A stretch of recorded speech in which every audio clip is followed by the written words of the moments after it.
In 1740, Nader Shah was arguably the most powerful ruler in the Middle East. In less than a decade, he took the throne of Iran and defeated two of the mightiest empires, the Ottomans and the Mughals. At this point, it probably felt to him that he could do nothing wrong. Nader Shah had no intention of resting on his laurels and ruling his empire in peace. He was preparing for new campaigns. Yet while he was conquering India, trouble was brewing at home. It was trouble that would change everything. This video is sponsored by you. Unfortunately, the YouTube environment is not great right now, with the algorithm being friendlier to drama and react channels and YouTube being permissive of AI slop. We don't do drama and we don't do AI, but thanks to our members and patrons, our channel continues to make 3 public videos per week, with the team intact and going strong.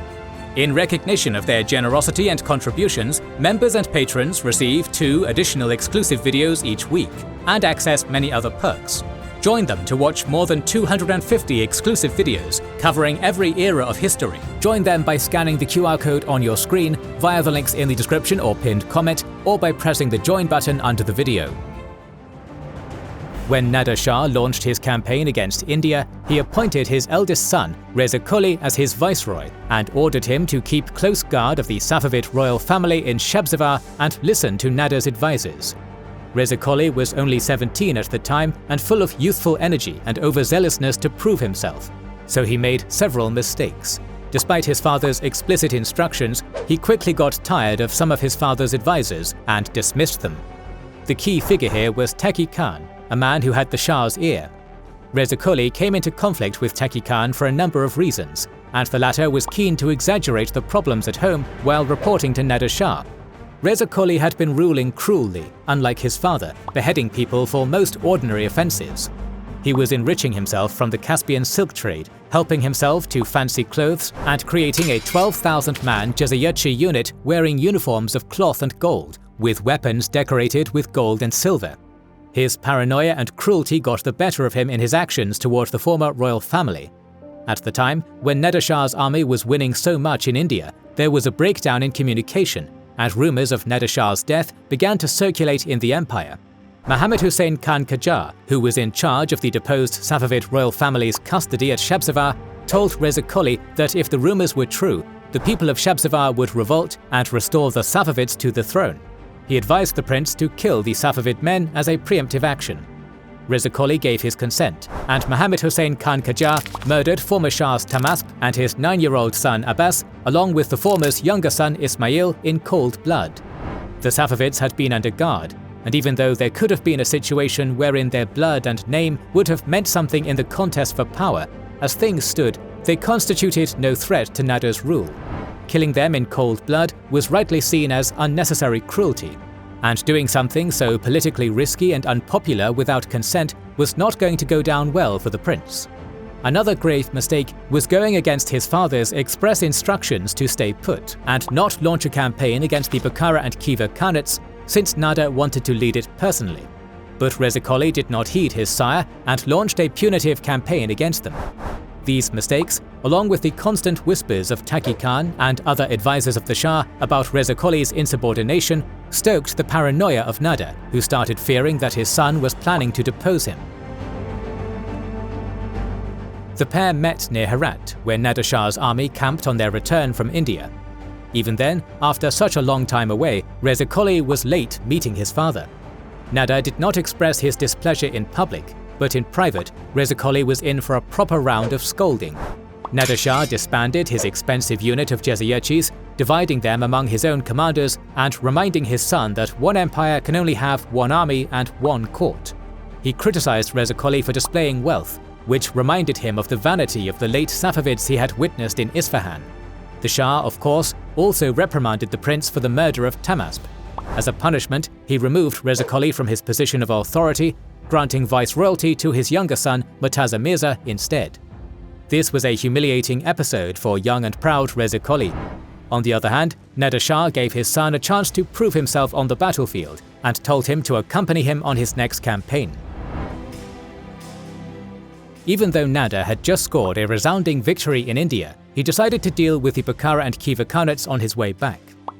For decades, Uzbek and Turkmen tribes had been raiding Khorasan and taking its inhabitants as slaves. Remember, Khorasan was Nader's native land, and subjugating the Bukhara and Khiva Khanates and removing the threat of raids were personal to him. This was partly why he was so resentful of Reza Qoli's attempt to campaign against them without him. At the end of July 1740, Nader Shah's army arrived in bulk. After a brief skirmish in September, the Bukharans understood the futility of any resistance and submitted to Nader Shah. According to the arrangement, the Bukharan ruler, Abul Faiz, was to wed his two daughters to Nader Shah's sons, Reza Qoli and Ali Qoli. As per tradition, the older Reza Qoli was to marry the older daughter, but he preferred the younger daughter and demanded to wed her instead. Angry with Reza Qoli's behavior and unable to persuade him, Nader married the elder girl himself. Reza Qoli asked his father's permission to leave the camp and return to Mashhad. Nader was already very annoyed and happy to see him go, so he let Reza Qoli leave. The relationship between the Shah and his older son continued deteriorating, but it had not yet reached the point of no return. Their next meeting was going to be tragic. After dealing with the Bukhara Khanate, Nader sent envoys to Ilbaz Khan II of Khwarezm to persuade the Khivans to surrender as well. Instead, his envoys were killed. The first battle between the sides happened near the Oxus River, and Nader's cavalry forced the Khivans to flee. On October 19th, Nader Shah's army marched southwards from Chahaju along the Oxus in 4 divisions in an orderly rectangular formation, protecting the army's baggage in the middle. This prevented the Khivan forces from harassing the army's rear and flanks. At this point, Ilbaz II was waiting for Nader Shah at his fortress, Hazarasp. Nader wanted to lure the enemy army into the open field.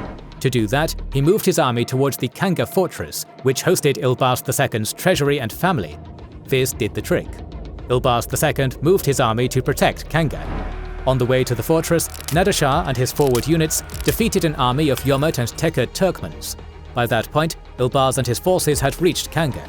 He sent out a force of Uzbek and Turkmen infantry to confront Nader outside the fortress once again, but this group was defeated too. On November 6th, Nader Shah besieged Kanga. After a week of bombardment, the fortress was significantly damaged. Its garrison surrendered. Ilbaz II was executed for killing Nader Shah's envoys. All in all, it was an easy victory for Nader. He ordered his subjects to address him as Shahanshah, King of Kings, after yet another triumph. Nader Shah probably felt unstoppable. Following his victory, Nader returned to Mashhad. Briefly, he attended to other matters, such as building a navy in the Indian Ocean, financial and administrative issues. But Nader Shah was not a man content to stay in one place for long. Nader Shah chose Dagestan as his next target in order to avenge the killing of his brother Ibrahim and to stop the raids of the Lezgi tribes in the Greater Caucasus. On March 14, 1741, his 150,000-strong army started a long march from Mashhad with his Abdali Afghan force already fighting in Dagestan. The Afghans had some success against the rebels, subduing some tribes, but the mountainous terrain proved difficult and costly for the attacking side. The Lezgis continued to challenge Nader Shah's rule in the Greater Caucasus and to ravage parts of Georgia. At this point in his military career, Nader preferred to travel with his harem, his wives, concubines and entertainer women, protected only by his personal Kashikchi guard with some distance from the main force. If this habit sounds risky to you, it actually was. On May 15, 1741, an assassin's bullet coming from a forest grazed Nader Shah's arm and hit his horse. The Shah survived this attempt on his life with minor injuries, but it made his paranoia worse. On top of that, the symptoms of his illness were getting worse and apparently affecting his judgment, making him more rash and irritable. According to historical sources, Alavi Khan, an Indian doctor, whom he hired to his service while on his Indian campaign, did a great job to help Nader Shah with pain and restrain some of his worst impulses. But around the time of the Dagestan campaign, Nader allowed Alavi Khan to undertake a pilgrimage to Mecca. We do not know the exact date, but the Shah's mother, who was very close and dear to Nader, had died while he was campaigning in India. His closest companions, Tamasp Khan Jalaya and Taki Khan, were regional governors away from Nader. He had, of course, fallen out with his older son Reza Qoli. The Shah was growing increasingly depressed, lonely and irritable, and this was affecting his judgment. the initial fighting by the Afghans and the arrival of the massive 150,000-strong army in Shirvan were sufficient to subdue many Lezgi chiefs, who personally offered their submission to the Shah. Nader continued moving deep into Dagestan in the summer of 1741, subduing more and more rebel tribes on his way to Kunzak, one of the final centers of resistance. But Dagestan's mountainous terrain was almost impossible for a large army to operate in due to movement and supply challenges. Even at the height of the summer, the weather was windy, snowy, and extremely cold in the highlands of the Greater Caucasus.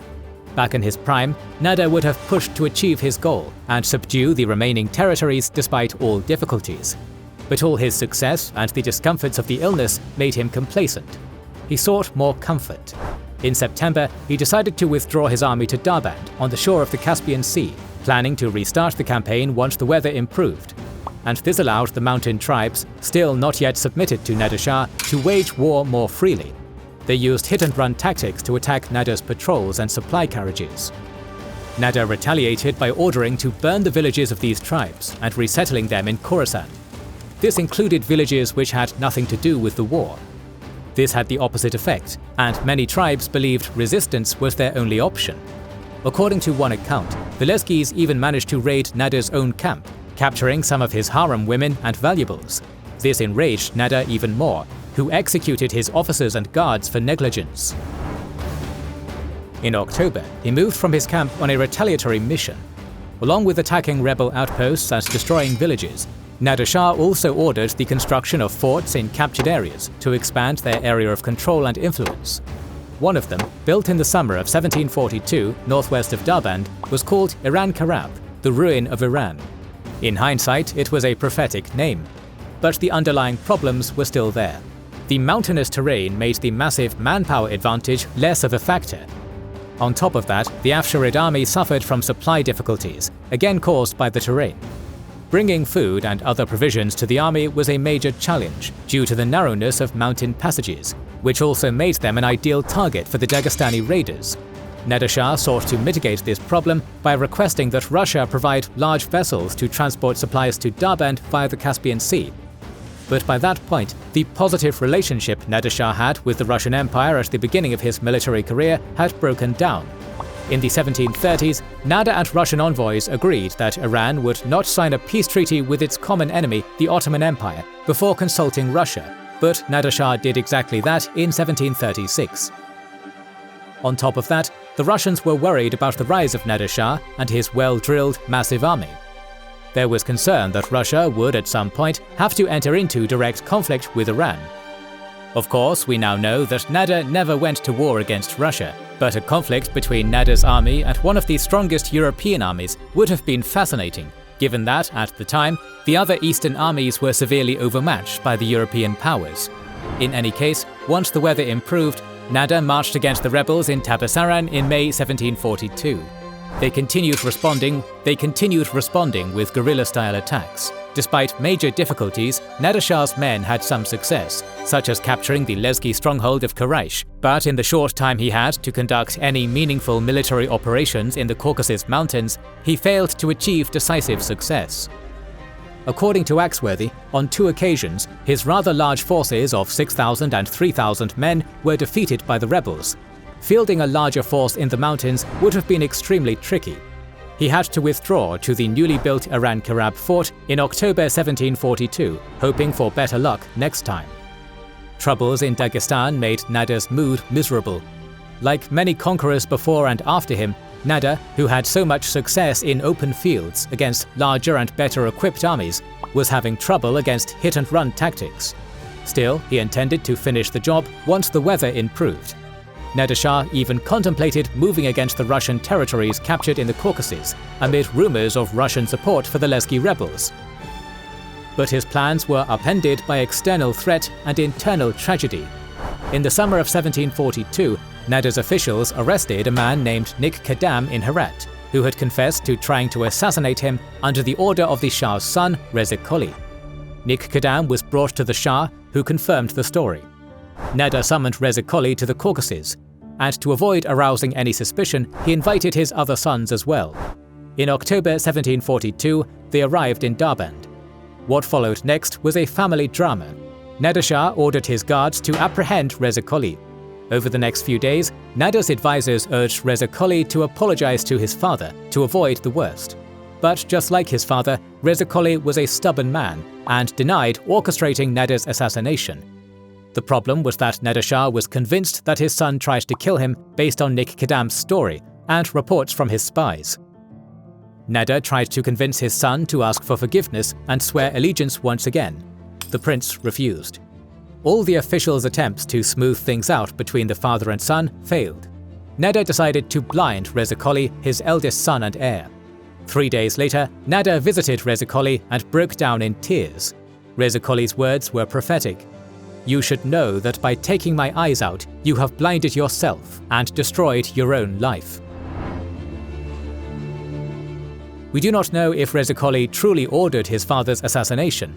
His companions and friends may indeed have been interested in Nader Shah's death for their own careerist purposes. Reza Qoli's Shahdom would have been in their interests, and they may have talked about this to the prince.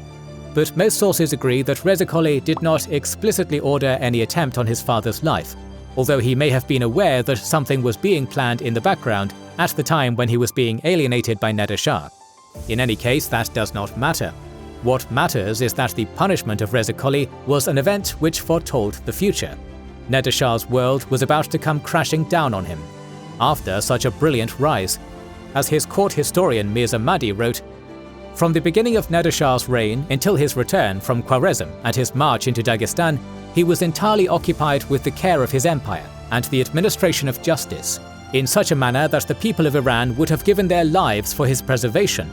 But after this time, he changed his conduct entirely.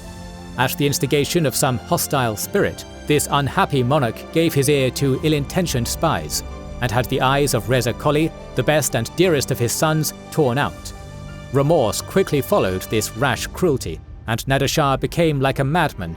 The reports of bad news that he received in succession thereafter of troubles in various parts of his dominion increased his rage." In the next episode, we will conclude Nader Shah's story. If you don't want to miss our next episode on Nader and many other historical videos, make sure you are subscribed and have pressed the bell button to see them.